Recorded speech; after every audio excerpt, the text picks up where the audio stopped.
Donc merci beaucoup à tous et à toutes d'être ici. Donc je voulais déjà commencer par remercier le comité Para pour l'invitation et puis surtout le comité d'organisation. Je pense à Mathie, Alice, Ludo, etc. Enfin toute l'équipe qui a derrière donc l'organisation de cette conférence. Donc voilà, donc moi ça fait quelques temps maintenant que j'interroge un petit peu les articulations qu'on peut essayer de trouver entre cinéma et esprit critique. Pour expliquer un peu rapidement, moi j'ai fait une thèse sur l'histoire de l'enseignement du cinéma où la notion d'esprit critique est utilisée et de ça depuis déjà l'après-guerre. Donc voilà, moi maintenant mon idée c'est un peu de creuser cette question-là, d'aller voir un petit peu comment on peut enseigner l'esprit critique avec le cinéma. Et aujourd'hui, voilà, j'interroge comment le cinéma peut finalement aider à développer notre esprit critique dans son sens à la fois factuel, scientifique, c'est-à-dire faire le tri entre le vrai et le faux. On peut parler d'ancrage dans le mouvement du scepticisme scientifique, possiblement, et son aspect un peu plus politique, c'est-à-dire comment donner un sens aux faits qui nous entourent, comment favoriser l'autoréflexivité, essayer de comprendre aussi à partir de quelles normes, quelles valeurs on analyse le monde. Donc voilà, une de mes premières actions là-dessus, ça a été de créer ce que j'ai appelé la Scepticothèque. Donc la Scepticothèque, c'est une liste de films qui sont, à notre sens, intéressants pour traiter de ces différents aspects de l'esprit critique. Donc c'est une liste de films qui est disponible sur Internet. Force est de constater d'ailleurs que l'art et la culture sont, à mon sens, donc intrinsèquement politiques, et donc, en fait, il n'y a quasi aucune œuvre qui peuvent traiter en fait des faits purement factuels. En fait, il n'y a aucune œuvre qui fait ça. Toute œuvre a un point de vue sur le monde, et ça, je vais y revenir à peu près ensuite. Et donc, voilà, ces œuvres ne peuvent pas juste traiter des faits, montrer des faits, comment est-ce qu'on a démontré des faits, sans les inscrire forcément dans un cadre sociologique, politique ou culturel particulier. Donc le cinéma et la culture en général poussent de fait à une conception assez globale finalement de l'esprit critique. Là je me positionne par rapport aux différentes définitions qu'on peut trouver notamment dans les milieux sceptiques. Et voilà, et je précise aussi que politiquement on ne veut pas forcément dire de gauche. Voilà, je préviens les critiques tout de suite. Alors, la Scepticothèque est alimentée constamment, donc vous la retrouvez sur le site Sens Critique. Vous pouvez d'ailleurs y participer si vous voyez un film qui vous semble intéressant du point de vue de l'esprit critique. Vous nous contactez donc via nos réseaux avec une petite argumentation pour nous dire en quoi c'est intéressant selon vous, et nous l'inclurons dans la liste avec votre remarque, ce qui permet ensuite à des gens, s'ils ont envie de regarder un film, d'aller piocher dans cette liste et de regarder un petit peu ce qu'il y a d'intéressant. Donc c'est une liste ouverte qui se fait participative. Et donc à partir de cette liste-là, pour la rendre vivante, nous avons décidé avec l'association Cinétique qu'on a créée à partir de ça, de créer donc un podcast mensuel qui traiterait à chaque fois d'un film différent. Donc l'enjeu est surtout de mettre la lumière sur des films méconnus et de discuter en fait de ce qui peut en fait rendre intéressant ces films dans une approche éducative et pédagogique autour de l'esprit critique. Donc là par exemple on a déjà traité par exemple de tous les films Matrix, on a traité de Don't Look Up, on a traité du film Le Village, enfin, voilà, on a traité de plein de films et puis des films un petit peu moins connus. Bientôt il y aura un podcast sur un film qui s'appelle Piquet qui est un film indien. Donc voilà, on essaie d'avoir une approche assez large en fait de ces questionnements-là. Et donc on retrouve finalement dans la Scepticothèque des genres assez souvent. Donc forcément les films de procès sont toujours très intéressants pour essayer de savoir comment est-ce qu'on établit finalement la vérité à partir de preuves, à partir de faits, à partir d'enquêtes qui ont été faites, comment est-ce qu'on comble aussi les trous, des huis clos, des enquêtes, etc. Et aussi pas mal de documentaires, effectivement. Donc ça, je vais revenir, c'est l'enjeu de la conférence. Et ce qui m'a véritablement envie de m'intéresser à ce genre en particulier qui me fascine, en fait, c'est un genre qui me fascine en fait depuis la claque que j'ai pris devant le film Opération Lune, dont je vais vous montrer quelques extraits après.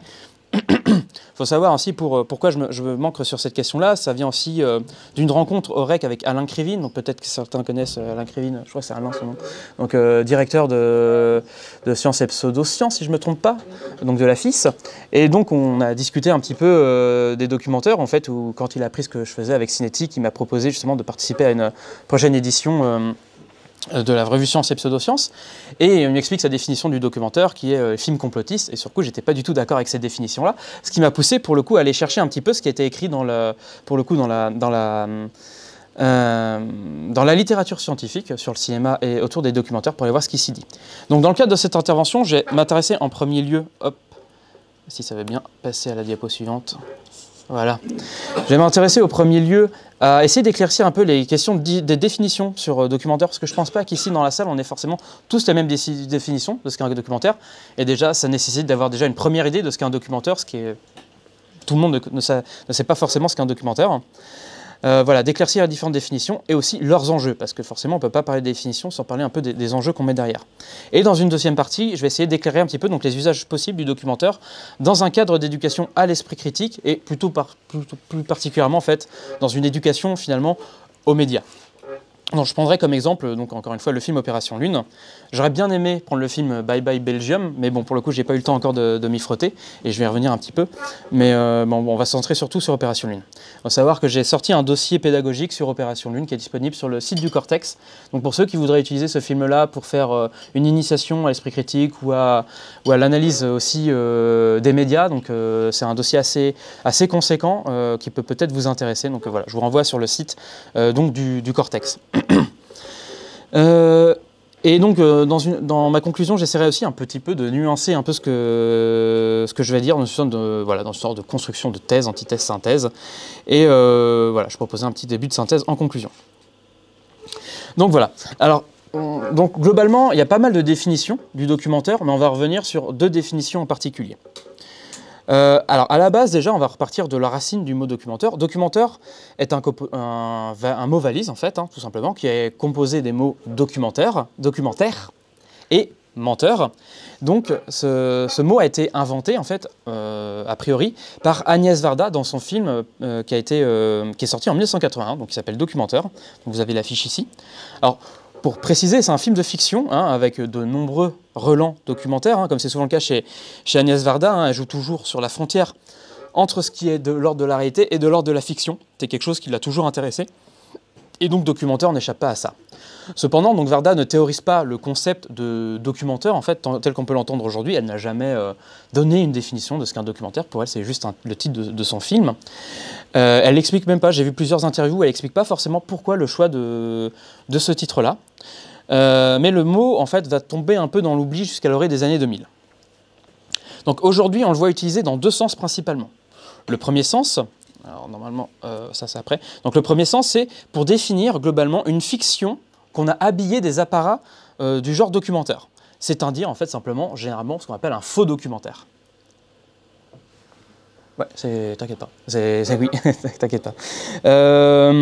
Donc on peut trouver en fait dans cette liste de films, il y en a plusieurs que vous connaissez peut-être, donc La Bombe ou Punishment Park de Peter Watkins. Donc La Bombe qui fait un faux documentaire sur l'explosion d'une bombe nucléaire à Londres et comment ça se déroulerait. Punishment Park est un faux documentaire sur comment la justice traiterait des militants de gauche aux États-Unis. Spinal Tap, donc sur un faux groupe de rock des années 80, donc de Rob Reiner. Forgotten Silver de Peter Jackson, qui est assez excellent aussi, donc qui avance la thèse qu'en fait un des inventeurs du cinéma se trouverait en Nouvelle-Zélande, ce qui est complètement faux. Opération Lune, bien sûr, de William Carell, ou encore un petit clin d'œil quand même au public de ce soir. Bon, j'ai fait une diago à peine cliché. Donc bien sûr on a les Belges, donc le faux journal de la RTBF, donc qui s'appelle Bye Bye Belgium, donc certains doivent peut-être connaître, et le C'est arrivé près de chez vous, bien sûr, de Rémi Belvaux, André Bonzel et Benoît Poulvord, donc je pense que vous connaissez tous, donc effectivement qui est en fait une équipe de télé qui suit un meurtrier en série, donc on a l'impression véritablement d'être dans les codes en fait télévisuels du documentaire et de suivre un véritable auteur, donc sauf que tout ça c'est bien sûr c'est de la fiction. Alors j'ai bien sûr cité que les plus connus, il y a plein de documentaires différents, il y a des courts, des moyens métrages, il y en a à la télévision et il y en a au cinéma, il y en a même sur internet, il y a même des écoles d'étudiants qui font ça. C'est souvent aussi quelque chose qui est assez utilisé par les étudiants pour faire des premiers films, c'est assez intéressant généralement d'allier un peu les deux. Documentaire et fiction, c'est un truc qui intéresse pas mal. Alors certaines personnes, donc là on élargit encore un petit peu on va élargir un petit peu la définition, à l'instar par exemple de Nicolas Landais. Donc Nicolas Landais, c'est le directeur du festival spécialisé dans le documentaire, donc festival qui s'appelle On vous ment, qui est à Lyon. Lui, il y inclut même les found footage. Donc les found footage, vous savez, c'est ces films d'horreur qui sont filmés à la caméra portée subjective pour créer un petit peu plus d'implication chez le spectateur, pour faire croire que tout ça est encore plus réel. Donc on a le projet Blair Witch, Paranormal Activity, parmi les plus connus. On a aussi d'autres codes se sont appropriés cette esthétique-là avec Chronicle, qui est un film de super-héros. Enfin voilà, on a pas mal de choses où il y a un film de monstre aussi, j'ai perdu le nom, qui est très bien, qui se passe à New York. Cloverfield, ouais, voilà, exactement. Et donc voilà, donc on a plusieurs choses. On peut aussi remonter à beaucoup plus loin avec Cannibal Holocaust de Ruggero Deodato de 1980. Donc voilà un petit peu pour une première définition du documentaire. L'autre définition, à l'inverse, qu'on voit souvent utilisée, notamment dans les milieux de la zététique, donc pour ceux qui ne savent pas, c'est les milieux de militantisme en ligne pour faire rapidement autour des questions scientifiques et du scepticisme scientifique, enfin pour faire très très large. C'est une définition qui rapproche en fait le documentaire des documentaires mensongers, mettant en avant en fait de fausses informations. Donc là-dedans, on peut par exemple retrouver des documentaires complotistes et pseudo-scientifiques, donc à la star de La Révélation des pyramides par exemple, de Patrice Poyart et Jacques Grimaud, Loose Change, qui traite des théories du complot autour du 11 septembre, donc sérieusement, on n'est pas sur une analyse journalistique. Ou encore de Hold Up, vous vous rappelez de ce film-là, de 3 heures, là, qui est sorti sur Internet, sur la crise du Covid et les vaccins, etc. etc. Donc voilà, de Pierre Barnerias, ancien journaliste d'ailleurs à France Télé, si je ne me trompe pas. Et entre autres, vous pouvez y ajouter aussi toutes les bousasses que vous trouvez sur RMC Découverte globalement. Donc qui sont des documentaires qui n'hésitent pas à mentir. Donc voilà. Donc finalement, entre ces deux définitions-là, est-ce qu'on peut trouver une bonne définition ? Alors, après le fait que le mot est un peu disparu après le film d'Agnès Varda, en fait, il ressurgit, comme je l'ai dit, dans les années 2000. Alors, mon hypothèse, alors ça, c'est purement une hypothèse pour l'instant, qui n'est pas très étayée, mais que je vais essayer de rechercher, parce que c'est encore un travail en cours, c'est que le mot a ressurgi via le Québec, en fait, qui, en fait, au croisement des cultures anglo-saxonnes et françaises, pourrait être plus confronté, en fait, au terme anglais, mockumentary, pour lequel le documentaire, en fait, aurait pu être choisi comme équivalent en français. Donc documentaire menteur, mockumentary, moquerie, documentary, enfin vous voyez, c'est les documentaires qui rigolent en fait de la forme documentaire. Donc en fait les deux auraient pu être mises à côté, l'un de l'autre, par les Québécois. Alors cette idée, elle n'est pas apparue comme ça soudainement par la grâce divine, elle m'est apparue quand j'ai remarqué en fait la plus ancienne utilisation que j'ai pu retrouver, notamment sur internet, du mot documentaire, c'était dans la revue de cinéma 24 images, qui est une revue de cinéma québécoise. Comme titre, en fait, un entretien avec un réalisateur qui s'appelle Robert Morin, qui est apparemment un documentariste spécialisé. Donc vous avez un exemplaire de 24 images ici. Et donc ce réalisateur, en fait, dans la revue Cinébule, on annonce même que le documentaire, attention, a été créé par ce réalisateur. Donc ça, j'en doute fortement, mais ça montre bien à quel point on relie donc le documentaire à ce réalisateur-là. Donc, comme je cite l'article, cette approche de création a commencé en 1977, alors qu'un trio d'auteurs, Robert Morin à la réalisation, Jean-Pierre Saint-Louis à la caméra et Lorraine Dufour au montage, s'est démarqué au sein du groupe en créant un genre original, celui du documentaire, sorte d'hybride mêlant la fausse fiction et le faux documentaire. Les films comme Ma vie, c'est pour le restant de mes jours et Autoportrait d'un chanteur inconnu racontent la vie de gens qui jouent leur propre personnage à l'écran. Donc voilà, donc ça c'est ce qui me donne un peu l'idée que finalement peut-être que documentaire est en fait finalement plus un mot québécois qu'un mot français et qu'on aurait réutilisé en France par la suite. Donc bien sûr pour valider cette hypothèse il me faudrait un petit peu de temps pour contacter notamment les personnes au Québec pour essayer de savoir ce qui en est réellement et de voir jusqu'à quand on remonte le terme. Bon, en tout cas, nous en France, donc ça revient dans les années 2000, en 2002 on a la diffusion d'Opération Lune, que William Carell n'hésite pas lui-même à définir comme un documentaire. En 2004, on sort un ouvrage, donc je vais m'attarder un petit peu plus sur celui-là, donc de Jean-Pierre Bertin-Magit, qui s'appelle Les documentaires des années noires. Alors, pour présenter un petit peu Jean-Pierre Bertin-Magit, en 2 mots, c'est un docteur d'État en histoire, membre honoraire de l'Institut universitaire de France, professeur émérite en études cinématographiques et audiovisuelles à l'Université de Sorbonne Nouvelle. Donc c'est quand même quelqu'un de très très respecté au niveau de la recherche. Et ce livre met avant tout donc une autre définition du documentaire, donc celui de documentaire de propagande. Il est la source en fait de toutes les autres utilisations du terme documentaire dans le sens de film de propagande. Sauf que le terme en fait documentaire n'apparaît quasiment pas dans l'ouvrage malheureusement et n'est quasiment pas théorisé en fait. Ainsi, faute de théorisation valable, cette définition ne fait pas date et n'est nullement en fait réutilisée dans la recherche. Il n'y a que cet ouvrage-là qui utilise documentaire en fait dans ce sens-là. Bertin-Magit en fait écrit dans la voie propos de l'ouvrage simplement Depuis longtemps, les propagandistes eux-mêmes ont reconnu qu'en matière de propagande, la vérité est payante. Le mensonge se situe en fait au niveau des intentions et des interprétations.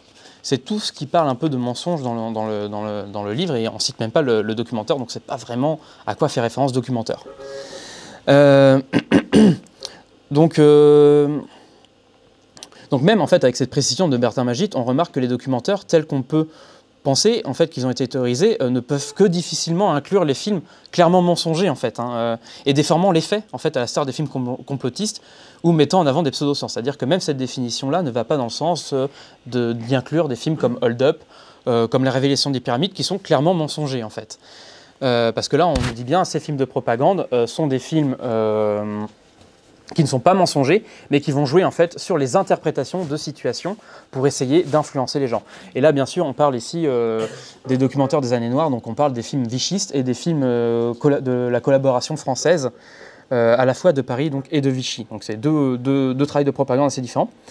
Donc avant de continuer, je tiens juste à préciser que cet ouvrage est un excellent ouvrage d'histoire du cinéma et du cinéma de propagande. C'est un incontournable sur le sujet. C'est un travail solide et inédit, et aujourd'hui c'est vraiment un incontournable. Donc je critique ici juste vraiment l'usage du mot documentaire qui en fait fait plus penser à une stratégie d'édition plutôt qu'à un véritable terme scientifique. Faut d'ailleurs savoir qu'un documentaire télé a été réalisé à partir de cet ouvrage, donc qui a le même nom, donc le documentaire des années noires. Donc on a, je pense, plutôt en fait une stratégie de com autour de ce mot-là qui choque. Un documentaire, généralement c'est un mot qui sonne aux oreilles et qui attire l'attention. Ainsi, donc, le terme documentaire tel qu'il est utilisé parfois dans la sphère sceptique ne semble correspondre ici en fait à aucune définition réelle. Donc, je fais ici référence à l'émission de la Tronchambière qui s'appelle L'ère de documentaire, et à l'article signé Thibaut Renard, Thomas Durand, Faustine Boulay et Frédéric Thomas, publié dans la Revue internationale d'intelligence économique. Donc revue reconnue en sciences de l'information et de la communication, dont leur article s'appelle donc Les documentaires, nouvelle arme dans la guerre de l'information. Donc après, en soi, cela pose pas véritablement de problème en fait de changer une définition. Dans la recherche, on peut parfaitement se réapproprier les termes pour leur donner un autre sens, avec bien sûr suffisamment d'argumentaire pour appuyer le pourquoi du comment en fait on fait cette déviation de sens. On sait également que la langue et ses usages fluctuent et qu'aucun mot et qu'aucune définition n'est finalement gravée dans le marbre. Et je renvoie bien sûr ici au superbe tract des linguistes atterrés sur cette question-là. Souvent, on reprend des concepts parce que ce dont on veut parler a déjà été théorisé. Mais là en fait, il y a bien ici un vide sémantique. C'est-à-dire qu'en fait, il n'y a pas de mots en fait, en français, en tout cas à ma connaissance pour l'instant, pour définir des documentaires complotistes, pseudo-scientifiques, et mentant en fait, ouvertement en fait, en falsifiant des faits. Alors très probablement, ça c'est mon hypothèse, parce que ce sont des productions qui se sont surtout développées grâce à l'accès simple aux matériaux de tournage, de montage et de diffusion, notamment grâce au numérique. Et ça, c'est pas très vieux, l'histoire de l'échelle du cinéma. Avant, pour faire un documentaire, il fallait acheter de la pellicule, fallait tourner, il fallait généralement avoir un producteur, c'était pas forcément simple, il fallait avoir un projet. Et souvent, enfin voilà, il y avait tout un réseau qui se mettait en marche pour que le documentaire il existe. Bien sûr, après, ça n'empêchait pas les films de propagande de certains groupes ou de certains États de voir le jour. Mais voilà, ici on parle de films de propagande pour le coup. Alors ainsi, le mot documentaire, par contre, semble parfaitement pouvoir remplir ce vide un peu des films complètement mensongers sur les faits. On a d'un côté documentaire, menteur. On a lié les deux, ça fait documentaire, donc c'est QFD, quoi. Le mot est parfaitement fait pour définir ça. Cependant, en fait, on sait que la définition de base, donc celle que j'ai définie en premier lieu, c'est-à-dire comme un faux documentaire, est particulièrement utilisée par les chercheurs en cinéma et par les cinéphiles. Hop. Alors voilà, excusez-moi je suis en retard sur ma diapo. Donc l'ère des documentaires dont je parlais, donc l'émission de la Tronchambière disponible sur YouTube, donc qui est une émission de mise en avant en fait, de l'article par les auteurs de l'article en fait, que vous avez à côté, que vous pourrez trouver sur Kern, qui est payant, mais bon, s'il y en a qui veulent l'article, je peux leur envoyer. Donc voilà. Donc on sait en fait que la définition de base est particulièrement utilisée par les chercheurs en cinéma et par les cinéphiles. Donc pour le côté cinéphile, en fait, on peut citer déjà le festival En Mouvement, dont je vous ai un peu parlé, donc qui revendique de projeter des documentaires. Ils ne revendiquent pas de projeter des films de propagande complotiste anti-vax. Ils mettent en avant des films de fiction adoptant les codes du documentaire. Et le festival documentaire d'Abitibi Témiscamingue, je vais y arriver, donc au Québec, qui a été créé en 2004, donc c'est un ancien festival, mais qui a cessé ses activités il y a quelques années malheureusement. Et côté chercheur, je me réfère surtout donc, à 4 mémoires de recherche soutenues en éducation cinématographique ou en sciences de l'information et de la communication, qui utilisent documentaire donc, dans leur titre, et à l'ouvrage Le documentaire et ses faux-semblants de François Ninet, qui lui a été publié en 2009. La définition proposée par Ninet me semble à première vue être aujourd'hui celle adoptée en fait par la plupart des chercheurs et des chercheuses. Donc je vous cite cette définition. J'appelle documentaire un faux documentaire faux documentaire, il va vraiment falloir que j'insiste là-dessus, qui au lieu de vouloir se faire passer pour ce qu'il n'est pas, donc un documentaire, révèle progressivement qu'il a réussi à en produire l'illusion, mais qu'il n'en est justement pas un. Documentaire correspond assez bien au mockumentary, donc ce que je disais tout à l'heure, inventé par les anglophones. Combinaison de documentary et mock, qui, comme adjectif, veut dire stimuler et comme verbe parodier, moquer. Contrairement à la manœuvre frauduleuse, le documentaire trompe pour mieux détromper. Tout comme un trompe-l'œil n'est apprécié et appréciable que s'il est reconnu comme tel, c'est-à-dire s'il fonctionne comme un détrompe-l'œil. Sur cette question-là du trompe-l'œil, vous pourrez en fait tout simplement remplacer trompe-l'œil par canular en fait. C'est clairement en fait ici une définition aussi du canular. Et ça c'est assez intéressant parce qu'une des masterantes donc, qui a fait son mémoire sur Opération Lune a travaillé précisément sur cette question-là du canular, donc du canular comme aussi comme processus aussi d'enseignement de l'esprit critique. Mais ça je vais y revenir un peu par la suite. Alors, finalement, peu importe que deux définitions cohabitent. Ici, le problème, c'est que ces deux définitions, déjà, rentrent complètement en contradiction, c'est-à-dire que ça désigne le noir et le blanc, quoi. C'est-à-dire, d'un côté, des films qui pourraient aider à démystifier certaines choses, et de l'autre côté, des films dogmatiques, de propagande, qui cherchent à capter, en fait, l'adhésion du spectateur, et de le laisser prisonnier, finalement, de certaines conceptions du monde. Donc c'est assez problématique finalement ces deux définitions. L'une définit un procédé de mise en scène susceptible de titiller la méfiance et l'autre des phénomènes de titiller la méfiance du spectateur, ces phénomènes de croyance et d'adhésion, et donc de développer son esprit critique. Et l'autre, nous avons des documentaires de propagande, mensongers et manipulatoires. Donc à mon sens, le seul moyen de trancher cette définition, en fait, elle n'est pas véritablement scientifique, mais elle est plutôt politique. C'est-à-dire en fait la manière dont nous allons trancher est purement une question de choix. Et donc personnellement, donc là je vais donner mon avis, mon opinion personnelle, je trouve ça assez dommage en fait que quand on a un mot pour définir quelque chose d'assez intéressant, qui va dans le sens de notre militantisme, je rappelle qu'ici notre militantisme c'est d'aller promouvoir l'éducation à l'esprit critique, la défense, la promotion de l'esprit critique, de la science, des méthodologies scientifiques, de l'émancipation, etc. C'est dommage en fait qu'on utilise ce mot finalement pour définir autre chose en fait, alors qu'on a un outil qui est particulièrement intéressant dans les mains.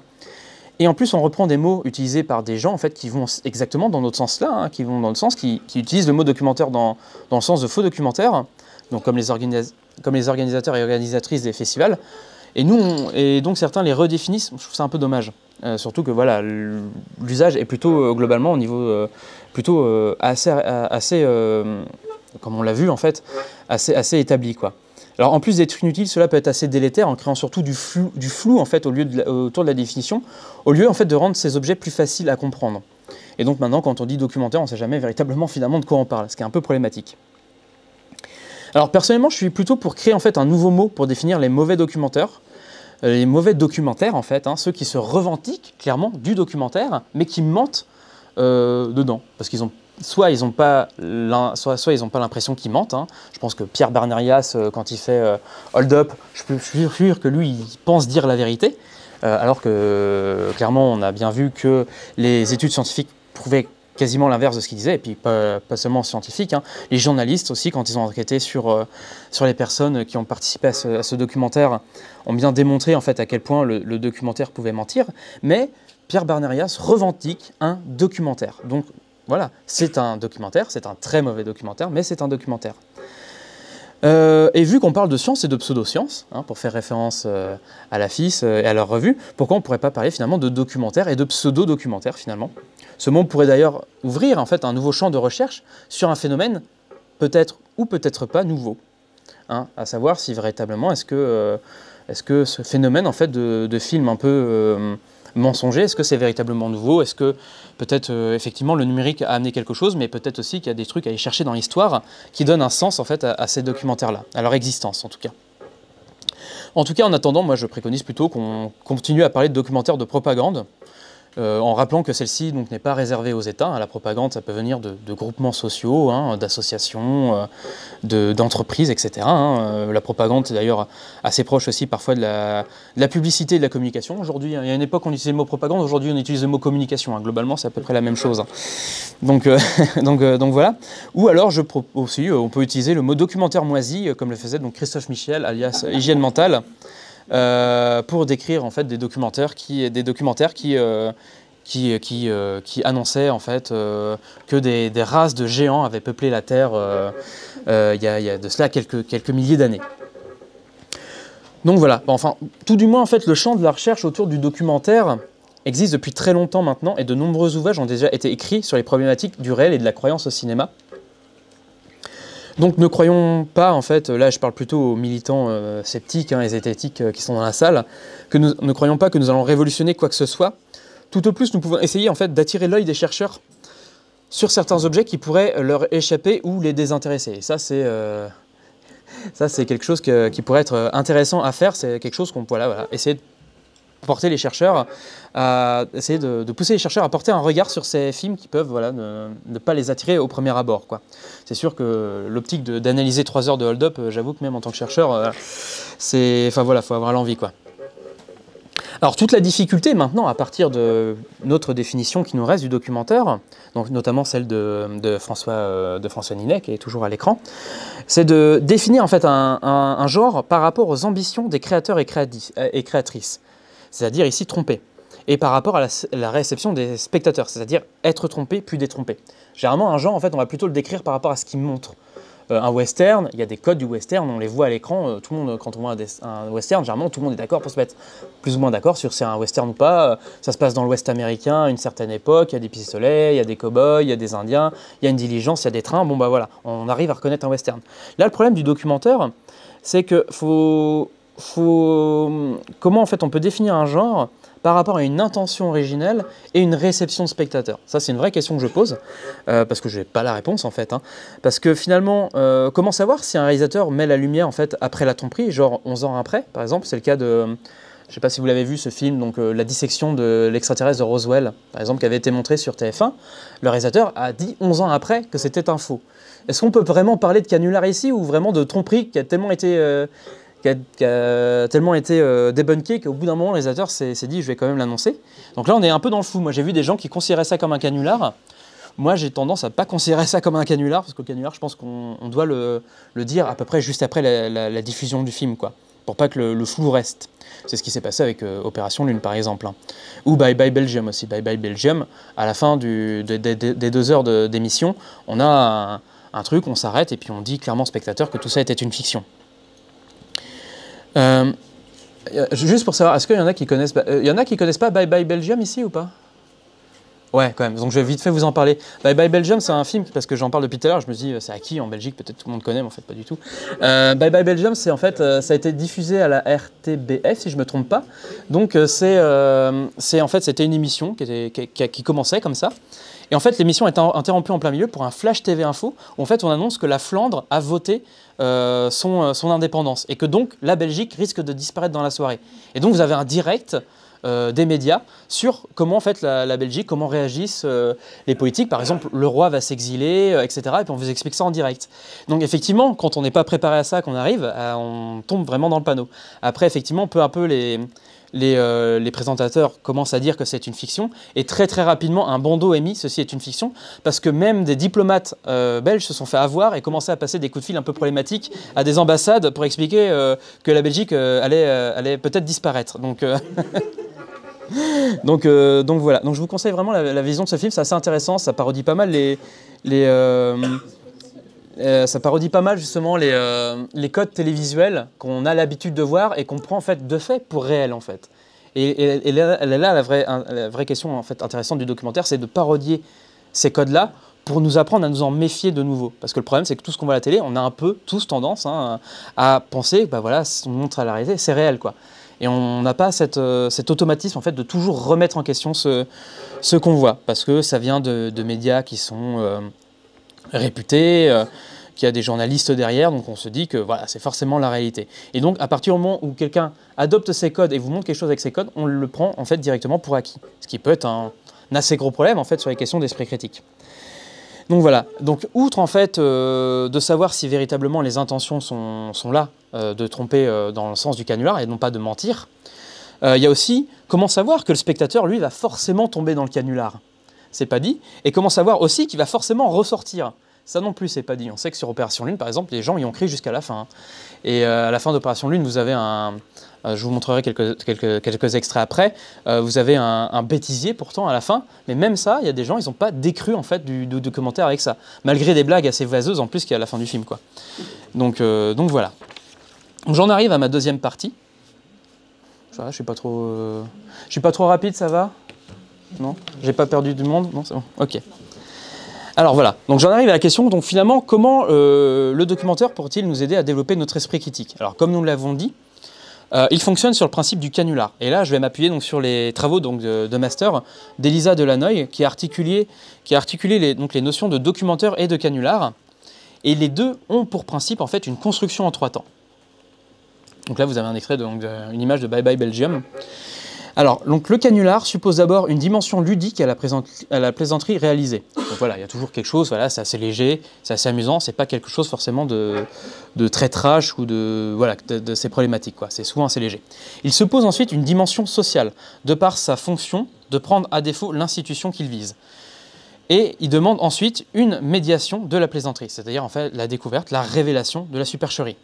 Donc en gros, il y a donc une tromperie, qui se doit d'être révélé, sinon en fait ça devient un mensonge. La différence entre le canular et le mensonge, là par exemple, je m'inscris un peu en faux sur là j'ai vu dernièrement la dernière vidéo de Defecator, où il fait un peu le mélange entre les deux justement, entre mensonge et canular, c'est pas du tout la même chose. Le canular est révélé, le mensonge n'est pas révélé. Le mensonge est fait pour faire adhérer les gens. Alors ainsi donc le canular peut mettre à jour en fait des phénomènes de croyance et les systèmes de valeurs. C'est même son principal en fait, c'est-à-dire de nous faire tomber dans le panneau pour nous faire prendre conscience à quel point on peut être crédule à certains moments. C'est tout le principe du canular. Donc, hop. Alors là j'ai une autre citation, donc le canular fait aussi bon ménage avec les théories du complot auxquelles il fournit les armes du doute et de la suspicion généralisée. Le canular c'est l'épreuve du fictif, le fictif l'épreuve de vérité du canular. Parfois le réel s'en mêle. Ce sont les rapports entre réel, fiction, vérité, croyance et valeur que le canular interroge. Donc là, on est toujours sur cette question-là, c'est-à-dire que le canular interroge véritablement ce qui sépare le réel de la fiction, ce qui sépare la vérité, nos connaissances aussi, de la croyance. Et donc en ça, le canular est quelque chose d'assez révélateur. Et en film, ça peut en fait être assez intéressant à mettre en lumière, parce que ça va nous interroger directement finalement sur ce qu'on voit. Donc le canular médiatique pourrait être considéré comme une initiation en fait, notamment au fonctionnement inconscient de notre rapport avec la machine médiatique. Des films, donc à la star d'Opération Lune et de Bye Bye Belgium, mettent à jour la croyance incroyable que l'on peut mettre dans les médias. Et ça, on peut se rendre compte que quand on est piégé par ce genre de choses, quoi. Ou quand les médias se trompent, et là on se rend compte aussi qu'on y a cru en même temps qu'eux, quoi. Alors, donc pour voir un petit peu cela, comment ça peut être, comment on peut, voilà, on va faire une petite initiation aussi à comment en fait est-ce qu'on peut nous mentir, comment est-ce qu'on peut nous mentir avec un film, et comment est-ce qu'on peut ne pas voir la supercherie, comment est-ce qu'on construit une supercherie avec le film Opération Lune. Donc on va voir ça. Donc je reviendrai sur ça après. Donc je vais montrer un petit extrait. Hop. Non, hop, c'est là. Et donc l'extrait il est à. Eh ben parfait, je suis déjà en fait pile au moment. Alors, donc là en fait, on va faire un truc un petit peu participatif, voilà, pour pas que tout le monde s'endorme, ça sera bien, vous n'allez pas juste m'écouter. Alors, ce que je vous demande, c'est d'essayer de voir en fait dans cet extrait, quels sont les effets de mise en scène, qu'est-ce que le réalisateur va utiliser en fait pour nous faire adhérer à son propos. D'accord ? Ceux qui ont lu, si jamais il y en a qui ont lu mon article pédagogique sur le site du Cortex, je vous demanderai juste de rien dire, on va essayer de voir, puis après vous pouvez venir à l'aide si jamais il y a besoin. Voilà. Alors comment faire passer un mensonge pour du réel ou du potentiellement réel? L'art pour rapporter quelques kilos de roche lunaire. Le programme Apollo, c'était en réalité les premiers pas de la guerre. Alors oui, attendez, je présente peut-être juste le film, parce que j'ai juste parlé d'Opération Lune, mais il y en a peut-être qui ne connaissent pas. Donc Opération Lune est un film de William Carell, réalisé en 2002, qui a été diffusé sur Arte. La commande qui a été proposée à William Carell, c'est de réaliser un film sur les faux, sur les trucages en images. Et lui, en fait, à la base, ce qui lui était demandé, c'est de réaliser un documentaire là-dessus pour cette demande-là. Et en fait, à la fin, il s'est dit, non, mais pourquoi pas faire nous-mêmes quelque chose qui relèverait du trucage et finalement du canular. Donc il propose le projet de Opération Lune. Donc Opération Lune, c'est un documentaire qui met en avant que les images de la Lune, qu'on a vu, que les gens ont vu donc en 69, étaient des faux. Mais jamais le documentaire n'a dit qu'on a, jamais le documentaire n'a dit qu'on n'a jamais posé le pied sur la Lune. C'est la nuance du film. Le film dit seulement que les images sont fausses parce que le gouvernement américain avait peur qu'on n'ait pas la capacité en fait, de retransmettre les images directement de la Lune et que donc, pour montrer qu'ils avaient la supériorité sur l'URSS, ils ont quand même filmé des images en avance pour les montrer au monde entier. Mais ils ont bien posé le pied sur la Lune, c'est ça qui est proposé. Donc le film commence un peu sur cette base-là. En fait, la thèse est amenée progressivement, et même là où on arrive, en fait, ce que je vais vous montrer, c'est un peu le dévoilement de la thèse principale du film, qui n'est pas encore annoncé jusque-là. Pour l'instant, là, on a 8 minutes du film, le film dure 50 minutes. Pour l'instant, ce qu'a fait Carell, c'est installer la suspicion avec son montage. Et donc là, on arrive au cœur du film, c'est là que va nous être annoncée la thèse principale. Voilà. Des étoiles, le bouclier qui devait protéger les États-Unis. Mais il aurait été impossible d'obtenir du Congrès autant d'argent sans le soutien de l'opinion publique. Tandis que pour la conquête de la Lune, tout le monde a dit oui à tout et tout de suite. That's why the administration paid all of this money. That's why the Congress allocated these funds, and that's why NASA has been giving this mandate. So this must happen. We must go to the moon before the Russians do. The Soviet Union did an absolutely superb job of developing space from an industrial base that was much less advanced than the United States.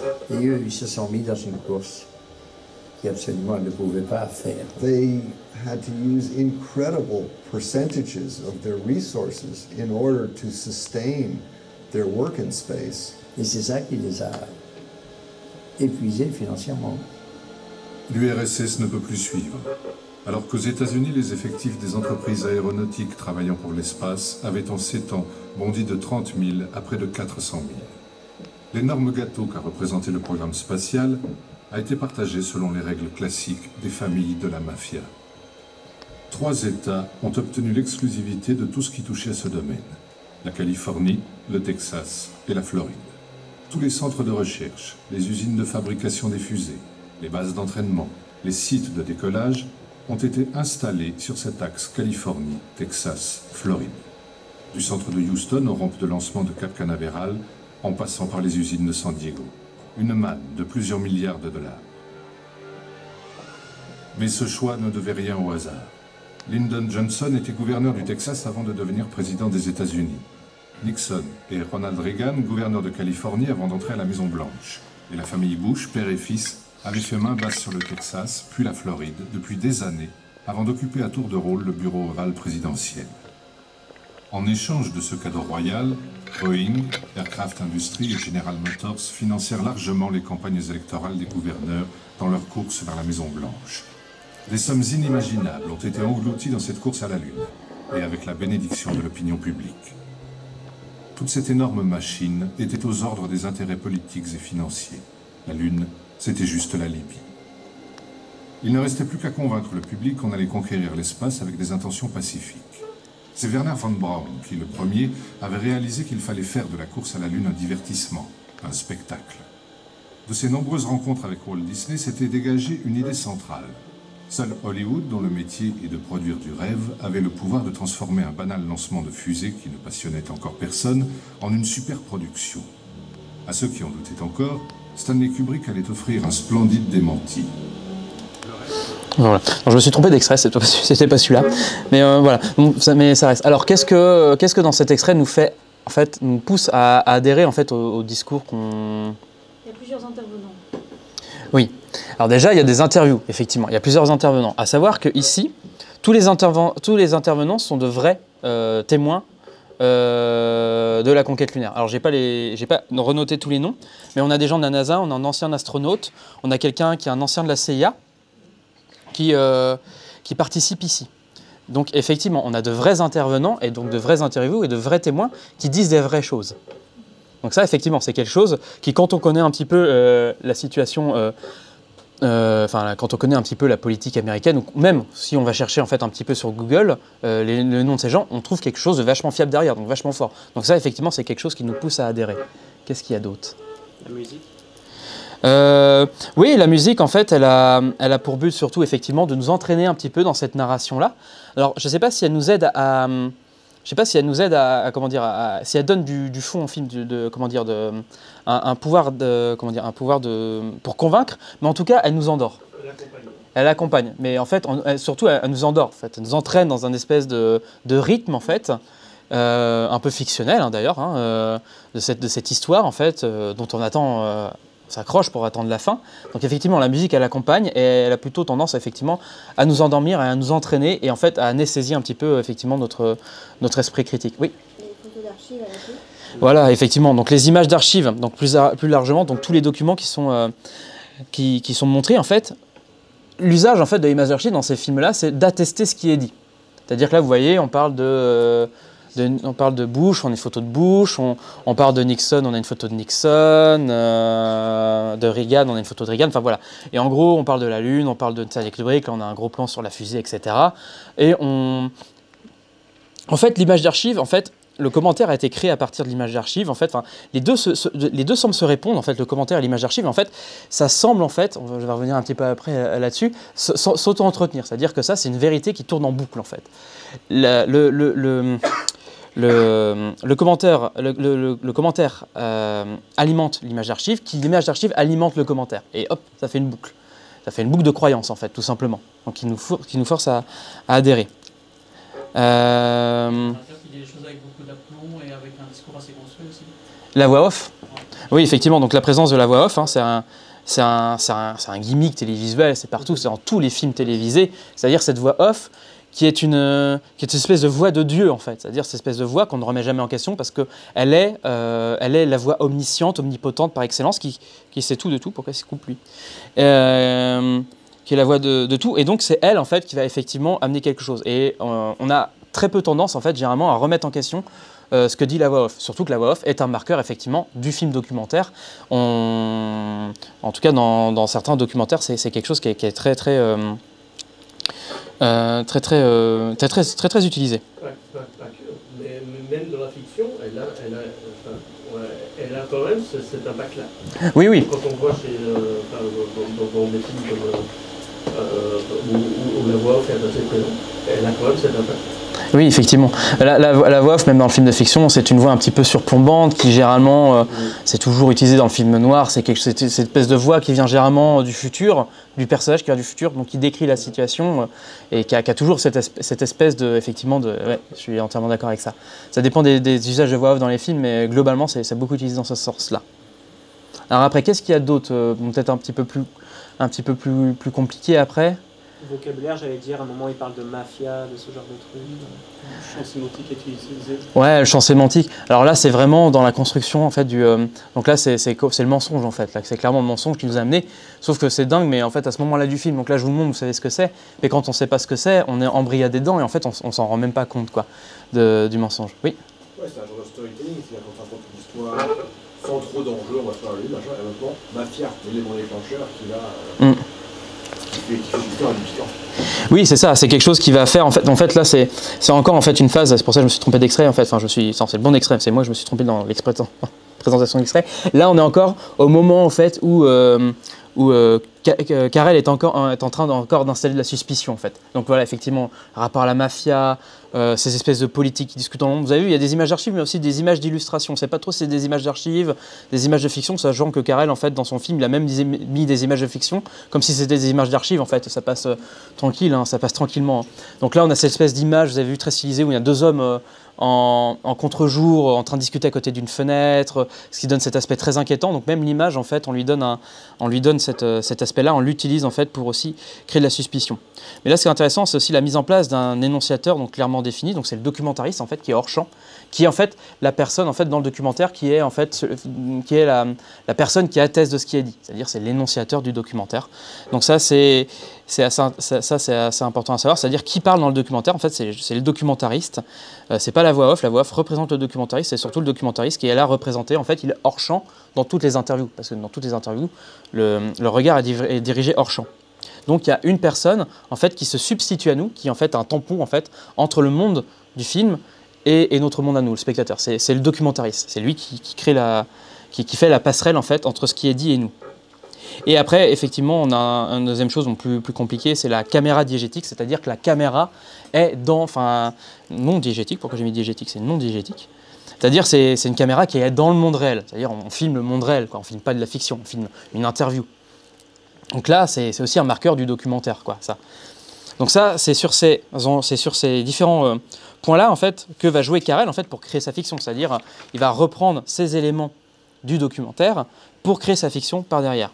Et il reprend en fait directement donc les codes télé, c'est-à-dire l'adresse directement au spectateur. Alors bien sûr, là c'est facile de critiquer la télévision. Est-ce qu'il va me remettre à la bonne diapo? Oui. Alors là c'est facile de critiquer la télévision en parlant d'un documentaire en fait, qui met vraiment en avant ces codes. Mais c'est des codes qu'on a tellement intégrés depuis longtemps qu'on ne les remet quasiment jamais en cause. Et entre autres, notamment, justement c'est pour ça sur les images d'archives, le mythe des images d'archives à la télévision, c'est assez incroyable. En fait, c'est-à-dire en fait, cette espèce de mythe de l'image d'archive, c'est-à-dire la promesse de donner à travers cette catégorie d'images un accès direct au passé, de donner à voir le passé tel qu'il s'est passé, de façon non filtrée, par une quelconque médiation. C'est-à-dire comme si l'image, en elle-même, elle disait ce qu'était le passé. Alors qu'en fait, une image, c'est une construction sociale, hein. C'est une construction, c'est un regard, c'est un point de vue. On a différentes images d'archives, des images d'archives journalistiques et des images d'archives de propagande. Donc, on ne peut pas utiliser toutes ces images d'archives de la même manière, en fait. Elles disent des choses différentes. Elles ont alors, on peut les réutiliser de manière différente, mais elles ont aussi un discours intrinsèque qu'il est intéressant de comprendre et de connaître. Alors, ce mythe fonctionne, en fait, aussi avec des images récentes, hein. Chaque image s'ancre finalement dans un contexte et est le résultat d'un regard et d'une prise de vue et ne peut fondamentalement pas être objective. Donc là, il faut arrêter avec l'objectivité sur la télévision, sur le cinéma, sur le documentaire. Il n'y a rien d'objectif. Tout est subjectif, hein, c'est une construction, c'est un point de vue, c'est un regard. Et ce qui est peut-être le mieux, c'est finalement d'assumer ce regard pour essayer justement de ne pas tromper les gens avec un regard soi-disant objectif. Rappelons aussi donc les actualités d'hier sont les images d'archives d'aujourd'hui. Et donc que certains documentaires, hein, alors là je vais parler d'Apocalypse, enfin, très rapidement d'Apocalypse, hein, Apocalypse à la Seconde Guerre mondiale, en termes d'images d'archives, c'est une horreur. C'est une horreur, ça ne remet absolument pas les images d'archives dans leur contexte, ça les utilise comme pur en fait, élément d'illustration d'un discours qui est asséné sans cesse, et il n'y a aucune en fait remise en question de ces images d'archives. Quelles sont les images d'archives qu'on nous montre? Est-ce que c'est des images de propagande? Est-ce que c'est des images de l'armée? Est-ce que c'est des images de civils? Est-ce que c'est des images de documentaristes? En fait, tout est mélangé. C'est un gloubi-boulga d'images pour en fait créer une fiction, parce que c'est une fiction en fait, hein, c'est une fiction, la Deuxième Guerre mondiale, racontée par une voix off très emphatique. Et donc Apocalypse, pour le coup, c'est pas un documentaire, mais ça, disons au niveau de son traitement de l'image, ça s'en rapproche pas mal en fait. Donc, et pourtant, c'est un film qui est beaucoup montré par les profs dans les cours, etc. Donc, c'est assez gênant, en fait, ce genre de procédé. Et d'ailleurs... C'est pas gênant si c'était défini comme une fiction. Exactement. Ah oui, totalement. Ah, après, on peut reprendre les images d'archives, en faire ce qu'on veut. Hein. Il y en a qui en font des fictions, ça, il n'y a pas de souci. Non, parce que là, c'est vraiment montré comme étant des archives réelles, en fait. C'est ça le problème. C'est qu'on dit, voici le monde tel qu'il était à l'époque. Et c'est ça le problème. Parce que c'est pas ça. Non, l'archive, là, elle montre tel que les nazis le voyaient à l'époque. Parce que c'est une image de propagande nazie. Ou tel que Vichy le voyait. Ou tel que les Américains le voyaient. Ou tel que les... Voilà, c'est ça, là. Et... Où est placée la caméra? Où est-ce qu'elle est? Derrière quelle armée? Par qui c'est filmé? Ça, c'est vachement intéressant. C'est intrinsèque, en fait, à l'image. Et ça donne aussi beaucoup plus d'informations sur l'histoire. Donc voilà. Et à côté, je vous ai mis une image de Punishment Park de Peter Watkins. Je ne sais plus trop pourquoi, mais enfin voilà. Je ne sais plus trop ce que j'avais à dire là-dessus. C'est pour montrer, c'est pour montrer aussi que, parce que c'est filmé comme un documentaire, donc aussi on a voilà, cette personne au premier plan. Donc qui est un peu, comme je le disais, le documentariste tout à l'heure, c'est-à-dire la personne qui va faire le tampon entre la personne, etc. C'est la caméra portée, c'est-à-dire on a l'impression d'être sur une scène qui est filmée sur le vif, en fait. C'est ça, toujours cette impression d'être sur le vif donne une illusion de réalité. Alors bien sûr, donc voilà un petit peu ce qui va être utilisé pour créer la réalité. Maintenant, comment est-ce qu'on va insérer le faux dedans? Et ça, c'est vachement intéressant, c'est beaucoup plus ludique et c'est beaucoup plus drôle. Le canular, pour être pris au sérieux, donc, doit déjà avoir un fond réaliste. Alors je crois que j'ai noté celle-là. Oh, je sais plus. Non, j'ai peut-être pas noté. Hop. Donc voilà. Alors ça, c'est ce que je vous disais tout à l'heure. Je vais peut-être sur l'image d'archive et les discours, comment ça s'alimente. Hein. Les images crédibilisent les discours et les discours alimentent les images d'archive. Donc voilà. Je reviens sur le canular. Donc le canular, pour être pris au sérieux, doit avoir un fond réaliste. Très vite. Alors je cite une conférence de Matthias Stenle, qui est chercheur aussi en cinéma, je crois. Alors, très vite, le faux est révélé en indiquant clairement que l'impression de réel et d'authenticité historique relève de stratégies documentaires et non d'une quelconque réalité documentaire inhérente à l'image. On pourrait dire que ces films se moquent à la fois du spectateur et du genre documentaire. D'un côté, du côté du spectateur qui a vu au début un documentaire en faisant confiance à la forme, et de l'autre côté, un film documentaire qui n'est finalement qu'une question de forme. Donc vous voyez, en fait, c'est pour réexpliquer en fait, que le documentaire en fait, n'est qu'une fiction en fait, qui nous trompe en fait, uniquement par sa forme, et uniquement là-dessus. Donc je vais vous montrer, hop, je me suis un peu perdu. Je vais vous montrer un extrait donc voilà, donc là le vrai extrait que je voulais vous montrer tout à l'heure. 21 minutes 45. Et vous allez alors ici là je vous ai demandé d'essayer de voir comment est-ce que la fiction pour le coup est apportée. Donc on a déjà parlé de la voix off, mais là on va voir que d'autres procédés sont utilisés aussi. Eve Kendall, ancienne secrétaire. Ah oui, effectivement, je suis encore sur le... Hop, excusez-moi. Pourquoi il veut pas... Ah, c'est bon. Pourquoi il veut pas... Lâche.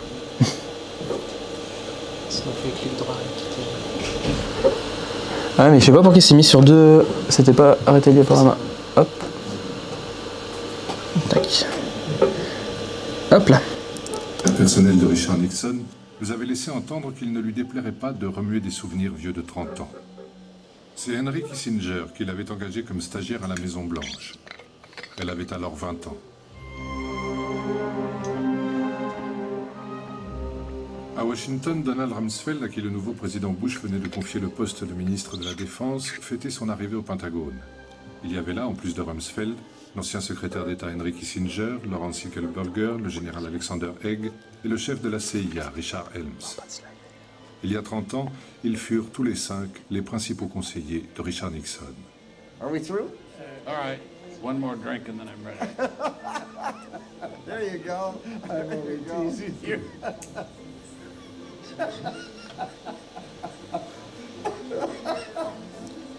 You have a great chance to make a fool of me. What is going on? What in the world? Hello, Mel. How are you? I don't know, he looks a little slippery to me. No, how are we doing this? He's asking, you're asking the question. Well, but then you're going to have to translate them, so I know for sure what I'm being asked. I understand French. I don't speak it very well, but I understand. Okay. What's your problem? No. Don't worry about it. It's okay. Yeah, those are the kind of questions that you have on TV every night. It's a long, complicated story. Only a few people need to know. I'll tell you a fascinating story. The whole thing? Are you running? You're going to cut it all out of this thing anyway, but... Let me tell you, off the record. Turn the camera off. L'histoire était stupéfiante. Nixon, embourbé au Vietnam jusqu'au cou, venait d'être élu. Et il lui fallait frapper un grand coup pour redonner un peu de lustre à l'image désastreuse qu'avait de lui une très large partie de l'opinion publique. President Nixon was on the telephone, speculating. He kept fiddling with the telephone cord. The Oval Office was in semi-darkness, and I found it very difficult to take notes of this meeting. We had a meeting and talked, and he had made a number of decisions already, basically to try to calm things down. The director of the CIA was looking panicked. He always overestimated the power of the Soviets. The Russians will put a man on the moon. It's only a matter of months, maybe even days. I have very accurate information about that. We can't wait another year. We have to launch Apollo 11 as soon as we can. I was on the telephone constantly and in meetings and various other ways trying to promote more energy, more aggressiveness in this matter. I said to the president then, I said, you can't let this succeed, and you must do everything necessary to make sure that it doesn't. Now, the president turned to his experts at NASA and said, "Are we ready?" The director of the space agency only half reassured him. He said, "We might not be able to send back films of the first steps on the moon." Well, President Nixon refused that idea. No way. The whole world is waiting to see an American take the first steps on the moon. He was very upset about it, and that he had felt that something had gone wrong and maybe he was responsible. The President of the United States was irate. The sequence of events I remember as the most tense. Then one of the presidential advisors, I don't know, General Alexander Haig or Donald Rumsfeld, said hesitantly, what if we film the first steps on the moon in a studio? Then if we fail, we can always show those pictures to the public. I talked to the president, and Kissinger supported it.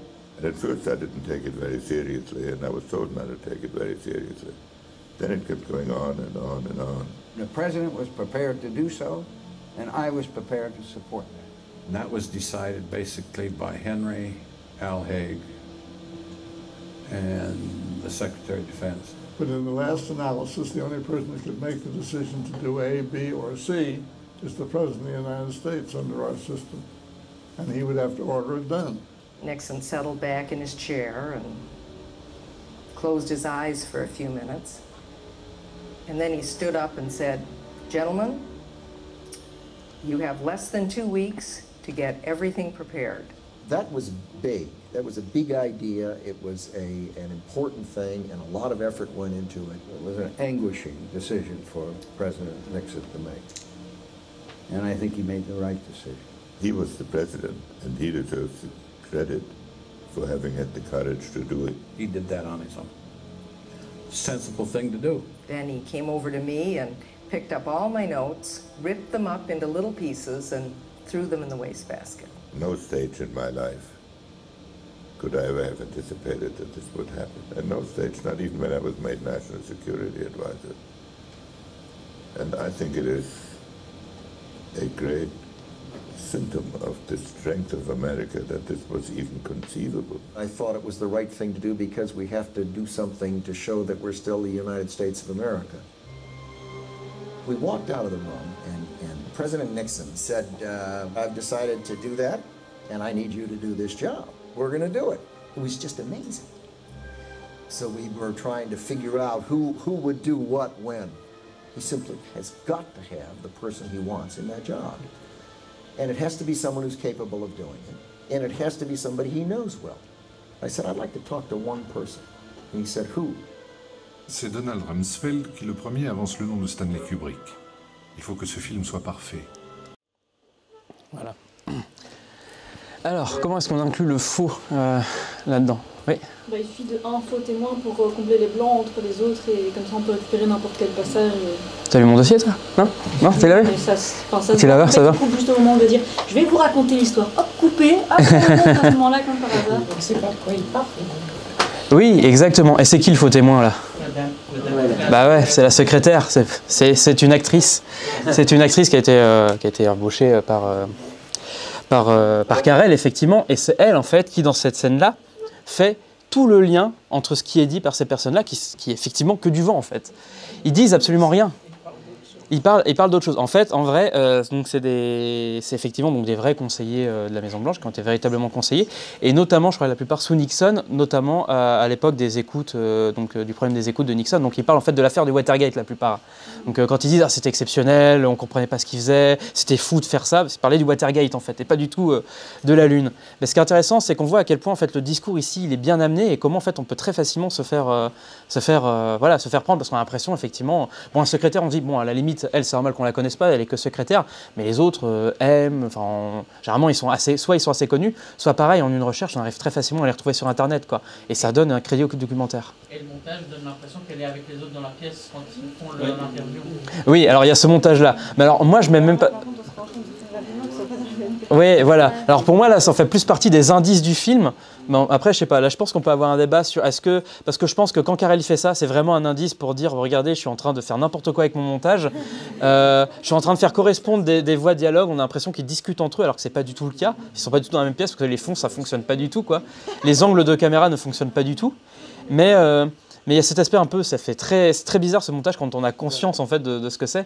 Ça nous fait immédiatement sortir du film, on se dit c'est quoi cette blague. Mais ce qui est drôle, c'est qu'une fois dans le film, parce qu'il y a un autre élément en fait qui nous pousse à y croire, c'est le rythme en fait. C'est surtout le rythme en fait. Vous avez vu à quel point ça s'enchaîne? On n'a pas un moment pour réfléchir.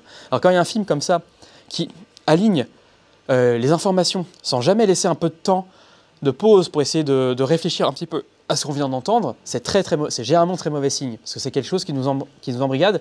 En fait, on passe d'information à une autre information sans avoir le temps soit de vérifier, soit d'y réfléchir, et puis en fait, et le film est entièrement construit comme ça. Le film est très basé là-dessus, c'est-à-dire sur cette succession sans cesse d'interviews, de personnes qui interviennent.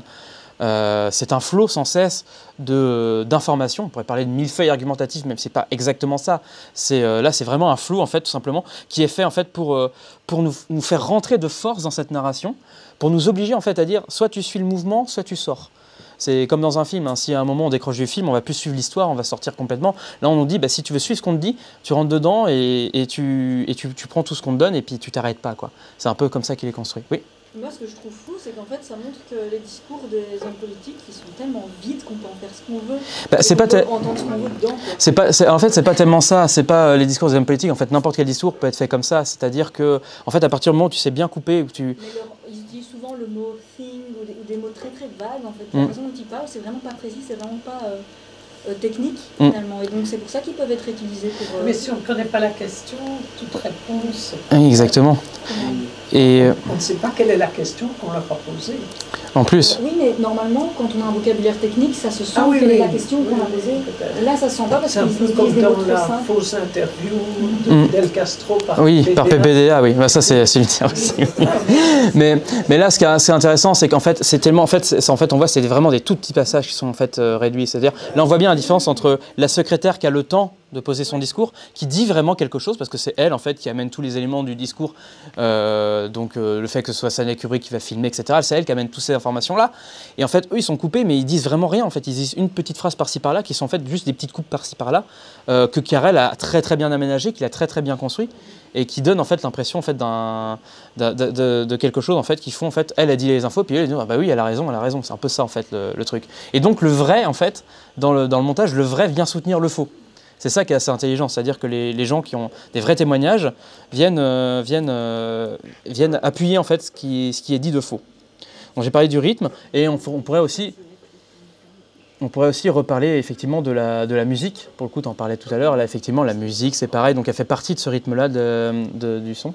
Et il y a un autre truc aussi, alors un petit effet de montage que j'aime bien.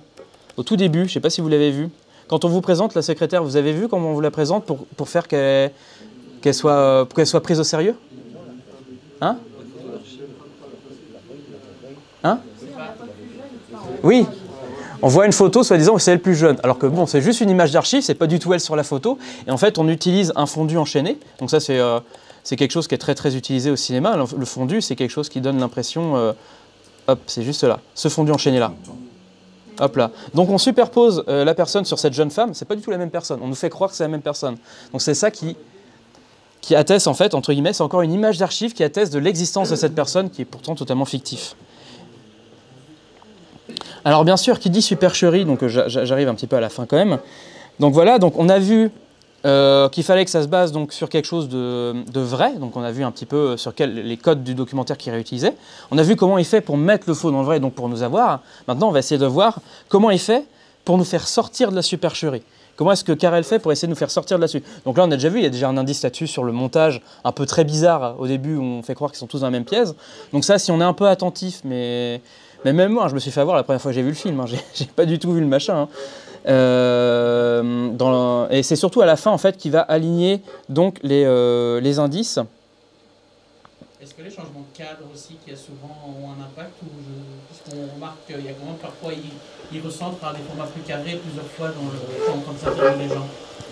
Ah, tu veux dire quand il y a un cadre dans le cadre, c'est-à-dire qu'ils font une... À certains moments, il y noirs qui apparaissent sur les côtés et ils recentrent le cadre. Je me demandais si ça avait un impact. Oui, alors ça peut avoir un impact en fait, ça a un effet un peu de dramatisation du propos.